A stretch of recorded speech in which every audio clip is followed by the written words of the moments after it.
Nel, may paunang impormasyon na ba kung ano ang mga partikular na pag-uusapan sa pulong?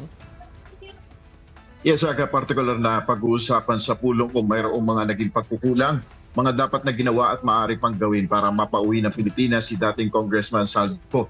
Base sa ibinigay na schedule ng Malacanang, ngayong araw ay magkakaroon ng hiwalay na pulong si Pangulong Ferdinand Marcos Jr. Unang makakapulong ng Pangulo si French Ambassador Marie Fontanelle. Pagkatapos ay makakaharap naman niya si Czech Republic Chargi de Affairs Eva Tiensin. Ayon kay Palace Press Officer Undersecretary Claire Castro, tatalakayin sa pulong kung ano ang dapat na maitulog ng ibang bansa lalong-lalo na anya ay mayroong tinatawag na United Nations Convention Against Corruption o UNCAC.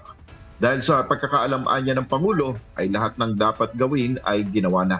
Sa tanong naman kung hihilingin ng Pangulo sa French Ambassador na pigilan ang inihiling na political asylum ni Ko, sagot ng palasyo, hindi ito gagawin ni PBBM dahil hindi niya panghihimasukan kung ano man ang magiging desisyon ng ibang bansa.